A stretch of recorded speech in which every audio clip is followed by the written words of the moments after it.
Good morning. This is Mag, and this is day 6, I believe, of the 7-day countdown to daylight saving time, or how you can save your life or someone else's life with this time change. As I've been saying the last few days, that daylight saving time causes all kinds of health issues, but also mental health and behavioral health issues, as I experienced last night watching our beautiful niece and nephew.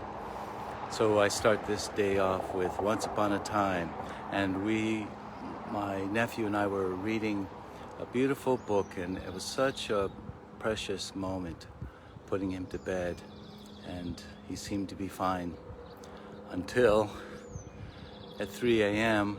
I woke up hearing the television on, and he was downstairs playing Minecraft.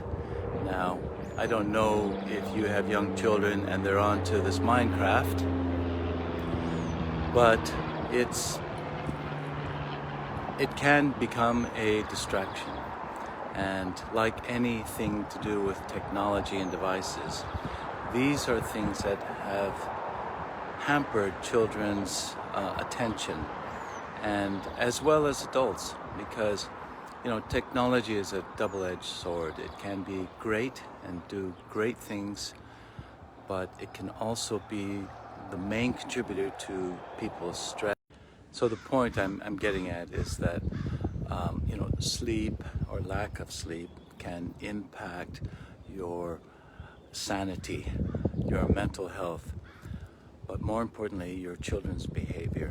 And this can lead to all kinds of addictions and stress and anxiety, and it's become a major problem, especially with the young adults and teenagers these days, with the anxiety they're experiencing.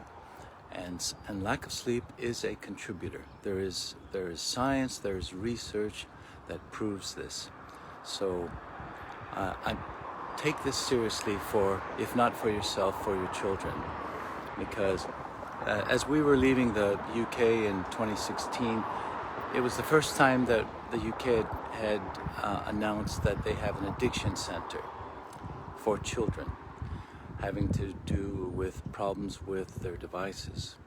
So it's a major problem, and you know it. And I'd love to hear your experiences, because I'm not a parent of a young one, but if you had some advice, it would be wonderful to share it with others, because what we need to do, as far as I know, what we need to do is start our children young with sleep hygiene, or sleep spirituals as I call them.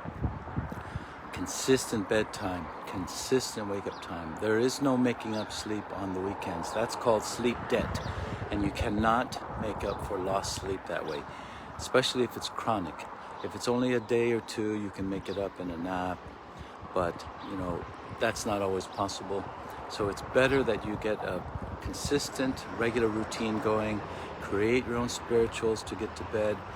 This being day 6, we should almost be 50 to 45 minutes earlier than your bedtime, so that when Sunday rolls around, just 2 days away, that you won't suffer.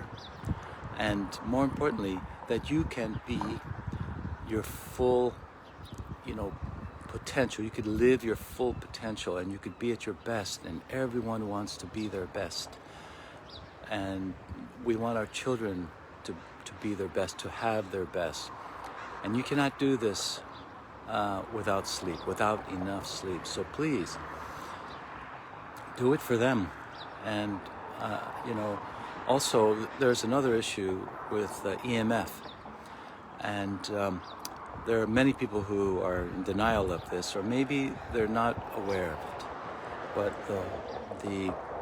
the danger of this technology and the effect on young children, especially on their brain, is incredible. I don't mean to scare you or anything like that, but dig deep and understand this.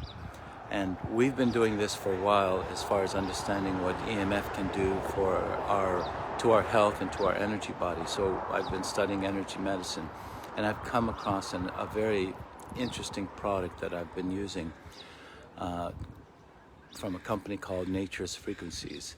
And there's some more information on the link below.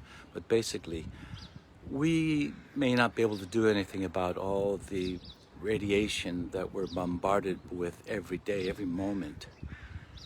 And we haven't even studied it enough to know. And of course, phone companies, Apple and Samsung, they're not going to admit the danger of the radiation to young children and adults. It's like air pollution and chemical pollution and water pollution. This is an invisible pollution that's harming our health and our children. So look into this and check out my website on these products that can help protect you and your children. These are EMF shields that can divert the danger of this radiation. And like I said, get children started early on sleep practices. So that's day 6, and tomorrow let's catch up on the year that's gone by. It's our anniversary of when this pandemic started, and sleep is a pandemic that we're not talking about enough. So I hope you have a good day, a better day, and I am optimistic, and I'm sending love to my nephew and my niece and to all of you. Until then, cheers. Bye now.